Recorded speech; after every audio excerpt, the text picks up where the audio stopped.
सभी छोटे बड़े श्रोताओं को सुनीता भटनागर का प्यार भरा नमस्कार।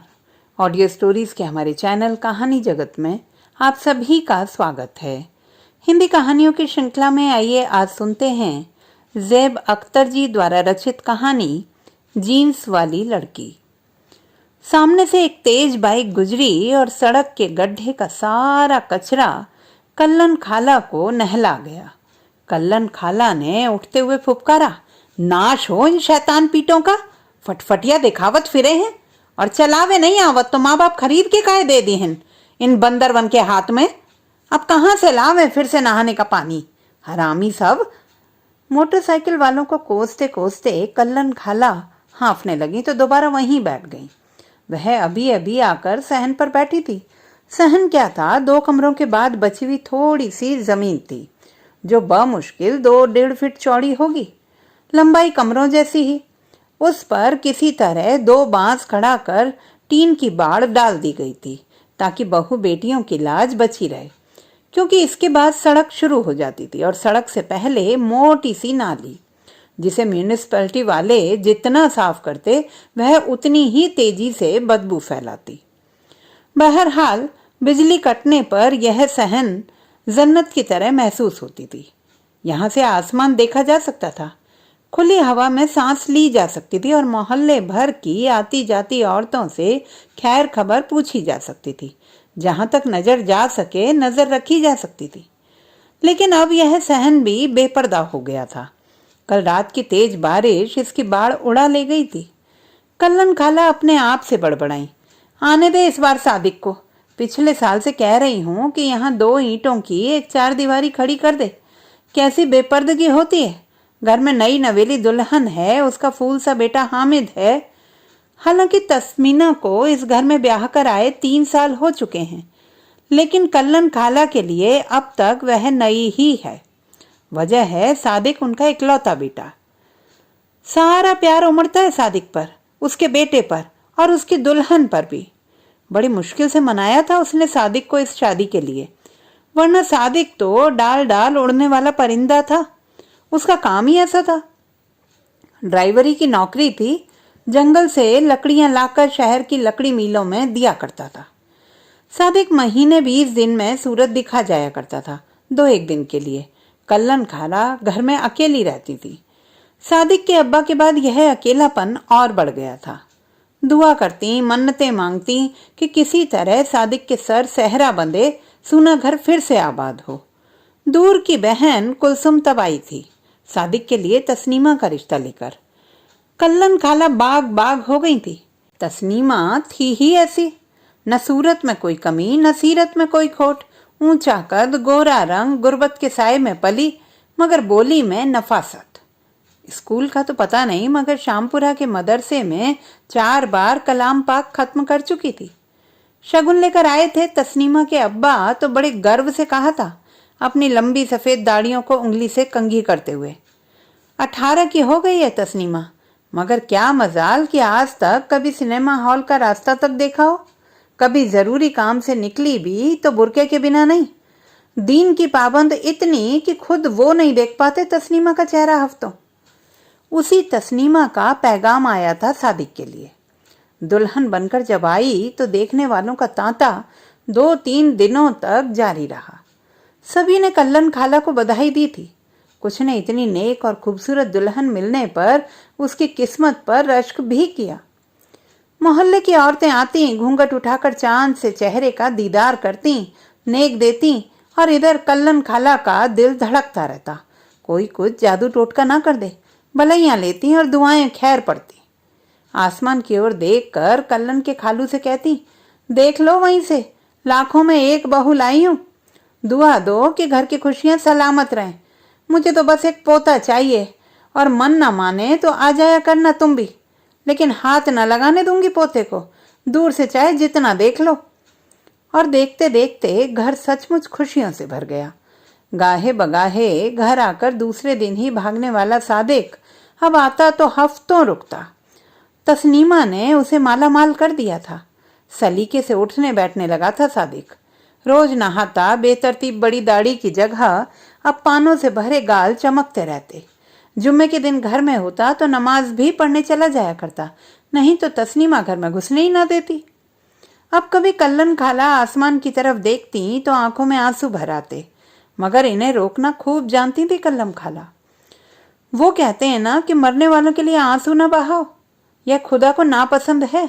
लिखा है कि एक एक आंसू एक एक दरिया बन जाता है, जिसे मरने वाले को पार करना पड़ता है वैशत तक पहुंचने के लिए। ऊपर से आंसू आदमी को कमजोर बनाते हैं, सो अलग। कल्लन के अब्बा के इंतकाल को 7-8 साल से ज्यादा हो चुके थे, लेकिन आज तक किसी ने कल्लन खाला की आंखों को नम होते नहीं देखा था। उनकी हिम्मत और सब्र की मिसाल दिया करते थे सभी। तस्नीमा की गोद भरी और कल्लन खाला की एक आखिरी मुराद भी पूरी हो गई। हामिद अब 1.5 साल का होने चला था, माशाअल्लाह सेहतमंद और गोल मटोल। गोद में एक बार ले लो तो उतारने का दिल ना करे। लेकिन सादिक इधर अब फिर से पुराने ढर्रे पर लौटने लगा था। घर आने के दिनों का अंतराल फिर से लंबा होने लगा था। हफ्ता, दिन और महीनों बाद सूरत दिखाई देने लगी उसकी। आता भी तो 1-2 दिन के लिए, जेब में जो होता घर के खर्च के लिए दे देता और फिर गायब। तस्नीमा राह देखा करती, जब कोई ट्रक गुजरता दौड़कर सहन तक आ जाती, फिर भारी कदमों से लौट पड़ती। हामिद बहुत सारा वक्त ले लेता, लेकिन जब रात होती तो बिस्तर सूना सूना जान पड़ता था। इस सूनेपन को न तो हामिद की किलकारियां भर पाती, न कल्लन खाला की तेज बड़बड़ाने वाली आदत। नमाजें पढ़ती और मौलवी साहब से दुआ के लिए मिन्नत करती। पिछले कुछ दिनों तस्नीमा का मन किसी अनहोनी की आशंका में धड़कने लगा था। लगने लगा था कि कहीं कुछ अनहोनी जरूर हो रही है। कहीं किसी कोल्हिन के चक्कर में तो नहीं पड़ गए। काम भी तो ऐसा ही है, ट्रक लेकर जाता है सादिक बीच घने जंगलों में कहीं, वहां लकड़ी कटवाता है और फिर ट्रक पर लोड होती हैं लकड़ियां। इसमें कई कई दिन लग जाते हैं। मन माफिक लकड़ी की तलाश होती है, सागवान, महुआ, आम, शीशम, पलाश, सखुआ। फिर उन्हें काटने वालों को खोजना पड़ता है। बड़ी और मोटी मोटी तनों को काटने के बाद उन्हें छोटे छोटे टुकड़ों में करना होता है, तब जाकर उसे लारी पर चढ़ाते हैं। इस दरमियान वहीं किसी गांव में ठिकाना होता था, जो मिल गया खा लिया, जहां जगह मिली सो लिया।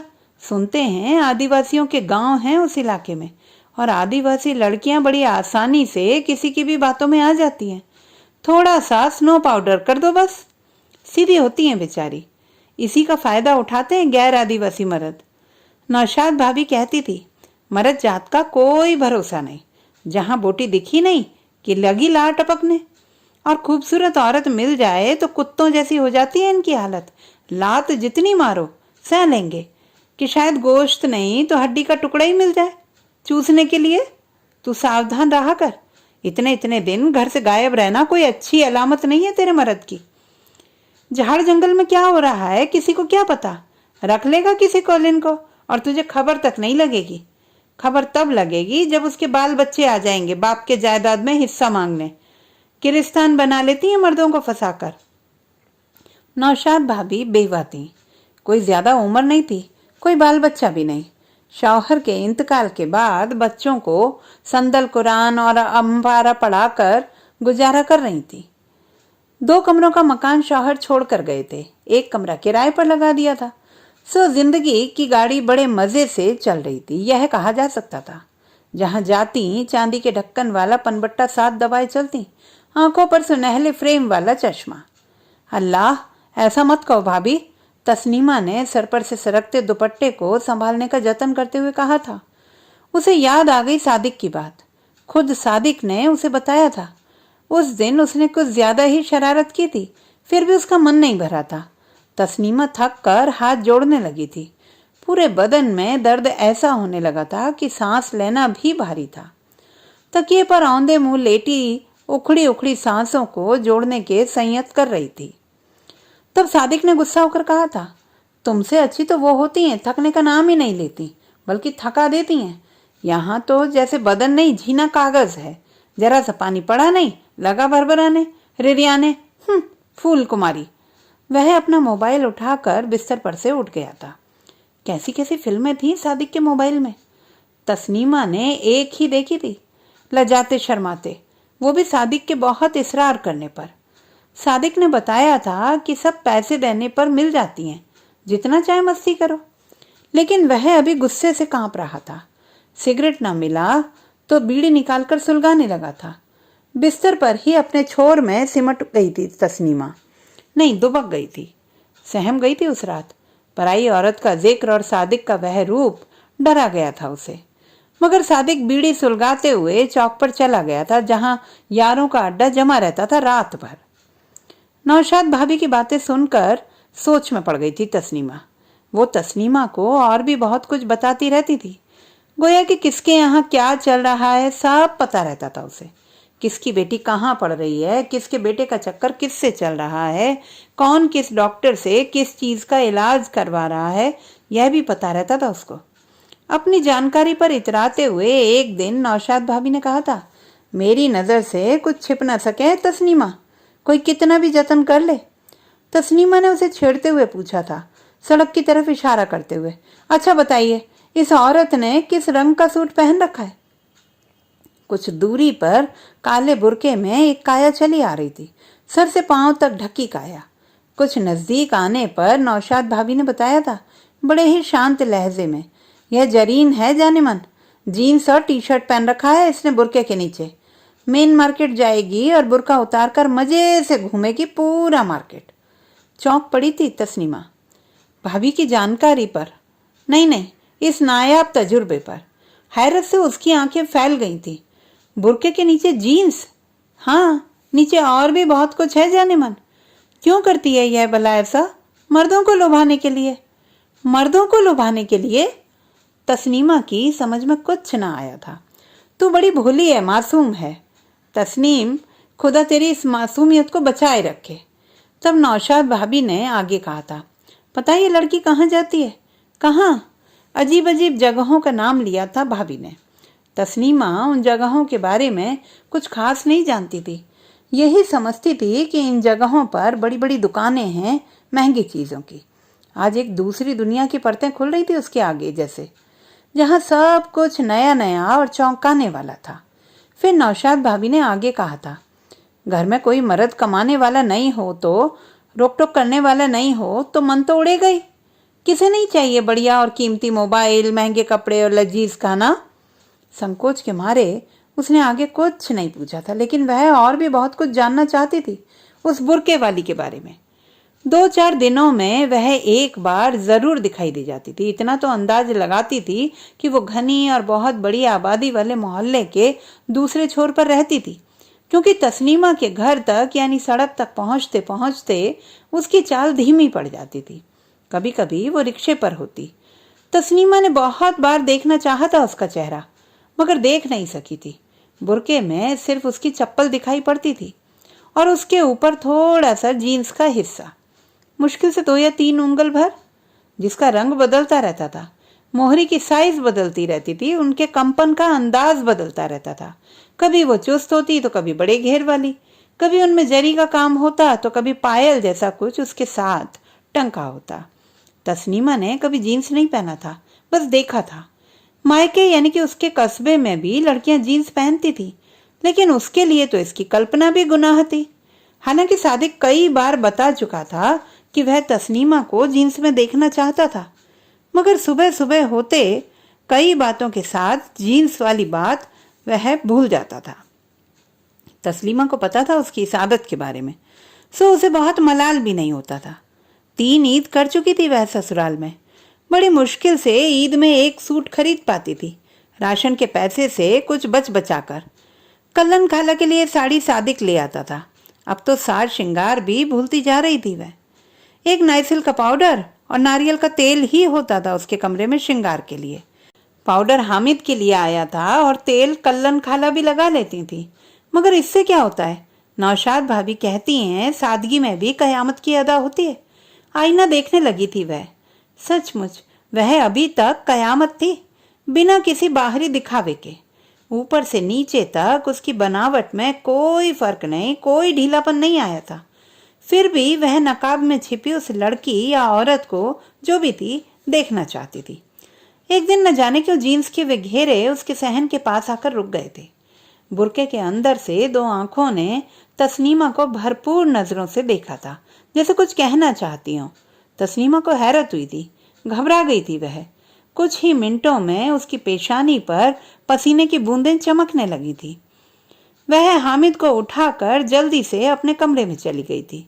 कुछ और बातें सुनी थी उसने उसके बारे में, यही कि बड़े बड़े रसूखदारों तक इसकी पहुंच है। शायद इसीलिए आड़ोस पड़ोस के लोग इससे कुछ भी कहने से परहेज करते थे। दामन बचाकर निकल जाने में ही अपनी खैर समझते थे। इसी तरह की कितनी बातें। यह भी अजब संयोग था, ठीक उसी दिन मस्जिद में खास दुआ रखी गई थी। ऊंची मीनार तस्नीमा के घर से ही दिखाई पड़ती थी। सूरज जब अलंगनी पर टंगा होता तो इस मीनार की छाया घर पर पड़ती थी। उसी के माइक से आवाज आ रही थी मौलवी अतीक की। दुआ के दरमियान उनकी रोती हुई आवाज खुद सुनी थी उसने। हाय अल्लाह, हमें माफ करना, हम अपनी औरतों को पर्दों में नहीं रख सके। बेलगाम, बेपर्दा और बेहया हुई जाती हैं हमारी माँ बहनें। हमें इनको काबू में रखने की तौफीक और ताकत अता फरमा दे खुदा। तस्नीमा ने उंगलियों पर गिना था। वह दूसरे महीने की 25 तारीख थी जब सादिक नहीं आया था। कैसा कैसा तो मन होने लगा था तस्नीमा का, लेकिन सादिक आया था, बदला बदला सा, लहजा, चेहरा, आवाज, सब कुछ कहना चाहता था मगर कह नहीं पा रहा था। दूध पीते बच्चे को एक बार भी प्यार नहीं किया था उसने। खुद कल्लन खाला भी अंदेशे में थी। बहुत पूछने पर भी सादिक ने उसे कुछ नहीं बताया। सादिक की हालत देखकर कुछ पूछने की हिम्मत न कल्लन खाला कर पा रही थी न तस्नीमा। बस दोनों चुपचाप इंतजार करने लगी थी। सादिक के चेहरे को पढ़ने की नाकाम कोशिश के बाद अब यही रास्ता बचा था। और जब सादिक ने बोला तो तस्नीमा की चीख निकल गई। कल्लन खाला सख्ते में पड़ गई और नौशाद भाभी ने उचक कर नाली में थूक दिया। फिर सादिक ने ही कहा था, वो यहीं रहेगी भाभी, नहीं तो मैं मर जाऊंगा। तस्नीमा भी रहेगी। इसमें बहुत शोरगुल करने की जरूरत क्या है? सभी देखने लगे थे उसकी तरफ। कहां से आई थी उसमें इतनी ताकत, इतनी हिम्मत? यह कोई पहली बार तो नहीं है। मोहल्ले में कितने लोग हैं जिन्होंने 2-2 शादियां की हैं? शरीयत में है। हिचकते हिचकते सादिक ने कह ही दिया था, शरीयत अब जैसे इसीलिए है, हवस पूरी करने का लाइसेंस। नौशाद भाभी ने कहा था। फिर वो तस्नीमा की ओर मुड़ी थी। तू क्या कहती है, बोल। मैं ये हरगिज बर्दाश्त नहीं करूंगी। पंचायत बैठाऊंगी। उससे क्या होगा? पहले क्या लोग नहीं गए हैं पंचायत में? सादिक फिर सख्त हो गया था। मोहल्ले में तमाशा कराना है तो कराओ इज्जत। तेरी माँ की। कल्लन खाला और नौशाद भाभी के लिहाज में शायद उसकी जुबान बंद हो गई थी, लेकिन फिर दूसरे ही पल उसने नरम होने की कोशिश करते हुए कहा था, वैसे खर्चे पानी में कोई कमी नहीं होगी। मौलवी अतीक आए थे। सफ़ेद टोपी और सफ़ेद कुर्ता पायजामा और मुंह में ढेर सारा पान भरा हुआ था। मोटे होंठ और लंबी दाढ़ी। अजीब सी नज़रों से उन्होंने देखा था तस्नीमा को। साथ में हाजी अलीम और सदर महमूद मियाँ। सभी को बुलाया गया था। 500 रुपये की पंचायती फीस चुकाई थी सादिक ने। सब सुनने के बाद मौलवी अतीक ने पान के साथ ढेर सारी सफ़ेदी उंगलियों से चाटते हुए कहा था, लड़की अगर इस्लाम कबूल कर लेती है तो शरीयतन इस शादी में कोई उज्र नहीं है। सुनकर फुफकार पड़ी थी तस्मीना। मुझे ये मंजूर नहीं है। लगा था उसकी आंखें बाहर निकल आएंगी। घर में मैं रहती हूँ, क्या पकता है, कैसे घर चलता है, अपने बच्चे के लिए दूध तक के पैसे नहीं दे सकता ये। ऊपर से रात दिन इसकी माँ के ताने कि मैं ही सादिक को घर में नहीं टिकने देती, मैं ही इसे संभाल नहीं पाई, क्या क्या संभालती फिरूं। मैं ही जानती हूँ कैसे गुजारा हो रहा है। ऊपर से एक सौत। मैं जान दे दूंगी मगर ये नहीं होने दूंगी। मगर मौलवी अतीक उतने ही शांत थे। तजुर्बे, उम्र और शरीयत की जानकारी के बोझ से लदे। खुद 3 बीवियों के मालिक थे वे। एक गांव में, 2 यहाँ। 24-25 साल की उम्र में जब इस मोहल्ले में आए थे तो साइकिल का पंचर बनाने का काम किया करते थे। मस्जिद से लगे मुसाफिर खाने में रहते थे। 5 वक्त नमाज पढ़ते थे। मुसाफिर खाने में रहने की एक शर्त यह भी थी। धीरे धीरे दीन की तरफ ध्यान लगने लगा। फिर एक दिन इल्हाम हुआ कि ये दुनिया तो फानी है, गैर सबाती है, खत्म हो जाने वाली चीज है। कहाँ फंसा है तू? इससे निकल और दीन की खिदमत में लग जा, बस। और फिर अतीक लग गए दीन के काम में। पंक्चर टायरों को गंदे पानी में डालकर उनके छेद ढूंढने और पंप से उनमें हवा भरते रहने से निजात तो मिली ही, मोहल्ले में रुतबा भी बढ़ने लगा। हालांकि अभी मस्जिद में सिर्फ अजान देने का काम मिला था। इमामत का जिम्मा यूपी सहारनपुर के मौलवी असद पर था। वे 70 पार कर रहे थे। दीन के साथ उनकी खिदमत में भी लग गए थे अतीक मियाँ। वे यूपी लौटने लगे तो मोहल्ले वालों को इस बात पर राजी कर गए कि उनके बाद अतीक ही इमामत की जिम्मेदारी भी संभालेंगे। बस फिर देखते देखते सब हुआ। 4 कमरों का खुला मकान, फ्रिज, कपड़ा धोने की मशीन, 2 रंगीन टीवी, 3 बीवियां और 5 बच्चों का सुख। तो एक तब के दिन थे और एक आज के दिन। तो मौलवी अतीक इस वक्त बेहद शांत और संजीदा थे, जैसे कि उन्होंने कुछ सुना ही नहीं। वे हैरत से देखने लगे थे तस्नीमा और उसकी ऊंची आवाज को। फिर कल्लन खाला की तरफ देखते हुए कहा था, लगता है बहू बेटियों को तमीज नहीं सिखाई तुमने बड़ों के साथ पेश आने की। कल्लन खाला ने तस्नीमा को इशारा किया था। तस्नीमा ने सिर पर से दुपट्टा चेहरे तक गिरा लिया, मगर उसकी ऊंची आवाज बंद नहीं हुई थी। मेरे साथ नाइंसाफी हो रही है। खुदा का कहर टूटेगा सब पर। यह एक तरफा फैसला मुझे मंजूर नहीं है। तस्नीमा अब लगभग चीखने लगी थी। नौशाद भाभी और कल्लन खाला उसे जबरन उठाकर अंदर के कमरे की तरफ ले गई थी। तस्नीमा झटपटाती रह गई थी, जैसे जबह होने से पहले बकरा तड़फड़ाता है। बहुत देर की जोर बहस के बाद सभी चले गए थे। फैसला वही हुआ था जो होना था। सादिक पंचों को छोड़ने गया हुआ था। सफेद एम्बेसडर कार की पिछली सीट पर बैठते हुए हाजी हलीम ने कहा था, तौफीक साहब, कहीं ऐसा तो नहीं कि तस्नीमा के मन में कुछ और चल रहा है? मतलब आपने देखा नहीं उसका गुस्सा, फिर उसकी खामोशी? आगे की सीट पर बैठे सादिक ने पीछे मुड़कर कहा था, ज्यादा से ज्यादा तलाक मांग सकती है, और क्या। मैं इसके लिए भी तैयार हूं। क्यों अतीक साहब? नौज बिल्लाह, ऐसी मनहूस बातें नहीं करते बेटे। जानते हो, खुदा ने इसे जायज जरूर करार दिया है, मगर जायज होते हुए भी खुदा की नजर में यह इंसान का सबसे गिरा हुआ अमल है। सबसे ज्यादा नापसंद चीजों में से एक है तलाक। लेकिन अगर तस्नीमा नहीं मानी तो? आपने करार निकाह के बारे में सुना है? सदर महमूद साहब, जो टाउन हाई स्कूल में अंग्रेजी पढ़ाते थे, ने विषय बदलते हुए तब पूछा था। नहीं तो यह क्या है? मौलवी अतीक को अपनी नाइल्मी पर हैरत हुई। बाहर से हिंदुस्तान आने वाले गैर मुल्की रईस मुसलमान आजकल यही कर रहे हैं। यहाँ शादियां करते हैं और निकाह के वक्त ही लड़कियों से तलाकनामे पर साइन करवा लेते हैं, ताकि जब जी चाहे इस निकाह से छुटकारा पा जाए। और लड़की वाले मान भी जाते हैं। कुछ पैसे वैसे का मामला होता है, फिर सब मान जाते हैं, लड़की के घर वालों से लेकर काजी तक। यह तो तलाक की आड़ में लड़कियों की खरीद बिक्री हुई एक तरह से। हाँ, गरीबी जो न करा दे, मौलवी अतीक ने ही कहा था। फिर उन्होंने ही आसमान की तरफ देखते हुए कहा था, या मौला, किस तरफ जा रहा है दीन? महमूद साहब ने आगे कहा था, दरअसल इस तरह के निकाह का तरीका अरब से आया है। अरब से? मैं कुछ समझा नहीं। यह हाजी हलीम थे। सऊदी अरब में इन दिनों मिस्यार का चलन है। इसके तहत औरत और मर्द बिना निकाह किए साथ रह सकते हैं और जिस्मानी संबंध भी बना सकते हैं। अच्छा? हैरत से खुली रह गई थी सबकी आंखें।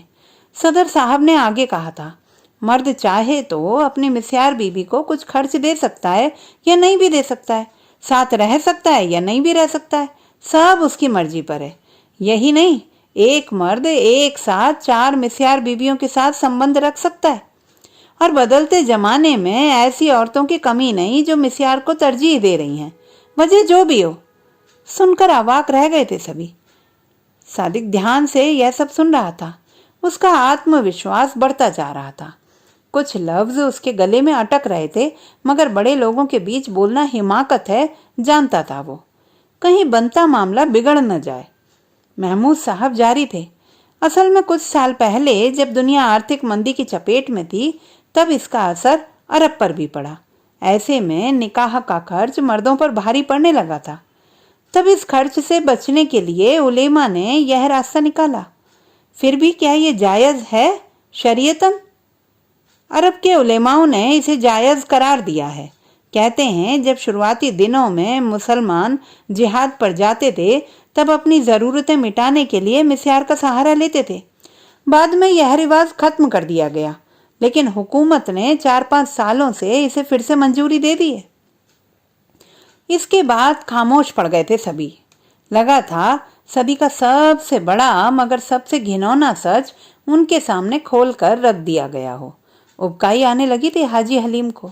कैसा कैसा तो मन हो आया था, उल्टी जैसा। तभी कार एक झटके से रुक गई थी। हाजी हलीम साहब का घर आ गया था। वो सबको छोड़कर घर की जानिब चल दिए थे। दूसरे दिन चला गया था सादिक। जाते हुए उसने कल्लन खाला से कहा था, तस्नीमा को सुनाते हुए, अगली बार आएगा तो अकेला नहीं होगा। कल्लन खाला ने हमेशा की तरह सिर पीट लिया था। तस्नीमा अपने कमरे में हामिद को सुलाने की कोशिश कर रही थी। हामिद जागकर चिल्लाने लगा था। तस्नीमा ने दूध का बोतल उसके मुंह से लगा दिया था, जिसे छिटक कर वह फिर रोने लगा था। वह खाली बोतल से ही उसे बहलाने की कोशिश कर रही थी, जिसे अब तक शायद वह समझ चुका था। तस्नीमा ने पर्दा सरकाकर अपनी छातियों को टटोलने का प्रयास किया, शायद वहां ही दूध हो। 3 दिन से लगातार भूखे रहने से छातियां भी सूखने लगी थी। हामिद ने वहां से भी मुंह झटक लिया था। रोते हामिद को उसने पीटना शुरू कर दिया था। कल्लन खाला ने हामिद को उससे छीनते हुए कहा था, पागल हुई जा रही हो? गुस्से पर काबू रखना सीखो।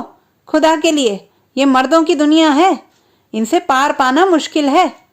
शौहर तो हाथ से गया, अब बच्चे की भी जान ले लोगी क्या? बड़बड़ाते हुए वो हामिद को लेकर अपने कमरे में चली गई थी। तस्नीमा लेटी की लेटी रही।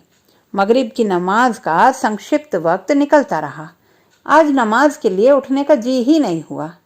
लेटे लेटे उसकी नजर बेहिश्त जेवर पर पड़ी।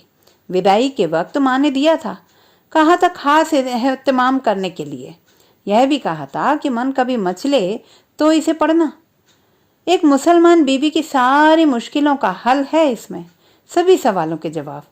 यह किताब नहीं है, जेवर है, लड़कियों के लिए, घर की जीनत है। लेटे लेटे वह उसी के पन्ने पलटने लगी। इन शब्दों पर उसकी नजर अटक गई। बीवी की जायज़ ख्वाहिशों का एहतराम शौहर के लिए जरूरी है, मगर उससे भी ज्यादा जरूरी है एक बीवी को शौहर की जरूरतों को पूरा करना। शौहर तुम्हारे लिए मिजाजी खुदा है। सोचने लगी थी तस्नीमा, तो क्या ऐसे ही होते हैं खुदा? उसकी अक्ल ने मानने से इनकार कर दिया। कहा तो गया है कि खुदा 70 माओं से ज्यादा प्यार करने वाला होता है, तो फिर उसी के साथ ऐसा क्यों हो रहा है? बहुत कुछ उसके अंदर घुमड़ने, बनने, बिगड़ने लगा था, जैसे एक शीशी से सभी रंगों को मिलाकर मिक्स कर दिया गया हो, फिर उससे एक रंग निकालने को कहा जाए तो? तस्नीमा का सिर दुखने लगा था। इसी कैफियत में पता नहीं कब नींद आ गई। आंख खुली तो सुबह हो चुकी थी। नौशाद भाभी हामिद को गोद में लेकर उसे झंझोड़ रही थी। वो खाने के लिए बड़े का गोश्त और चावल और कुछ चपातियां लेकर आई थी। सादिक को 15 दिन हो गए थे उस सांवली सी लड़की को लेकर आए हुए। तस्नीमा को अपना कमरा छोड़ना पड़ा था। वो कल्लन खाला के कमरे में सोने लगी तिपाई बिछाकर। नौशाद भाभी के गले से लिपटकर सिसकने लगी थी। कल्लन खाला पानी लेने के लिए गई हुई थी म्यूनिसिपैलिटी के नल पर। नौशाद भाभी ने बड़े प्यार से उसकी पीठ सहलाई थी देर तक। पीठ के सहारे बहुत सारा दर्द रिसता रहा था। किसी को पता नहीं था, मगर सादिक ने उसे कल रात फिर पीटा था। मुझे यहाँ से ले चलो, अब मैं इस घर में नहीं रहना चाहती। इतनी कमज़ोर हो गई तुम, इतनी जल्दी हिम्मत हार गई। चल मार्केट होकर आते, मन बहल जाएगा। अनमनी सी तस्नीमा तैयार हो गई थी। वह शहर का सबसे शानदार मार्केट था, जहाँ ईंट की जगह रंग बिरंगे कांच झिलमिला रहे थे। फर्श की जगह दूध सी चिकनी और चमकदार टाइल्स लगे थे।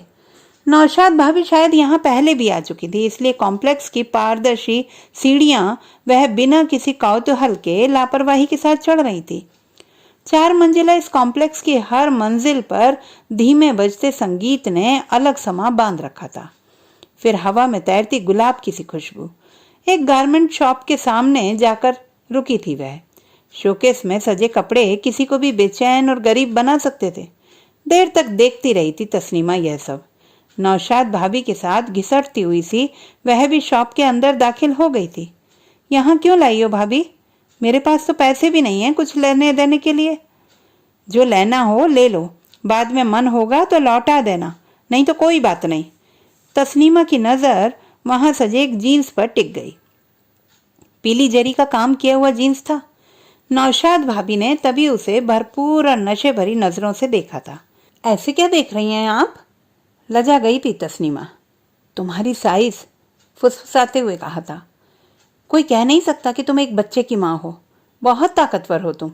तुम्हें एक ट्रक ड्राइवर से पिटने की जरूरत नहीं है। देख तो जरा इसे पहनकर कैसी लगती है मेरी जान। हैंगर से जीन्स निकालकर उसने तस्नीमा को धकियाते हुए ट्रायल रूम के अंदर बंद कर दिया था, आदमकद शीशे के सामने।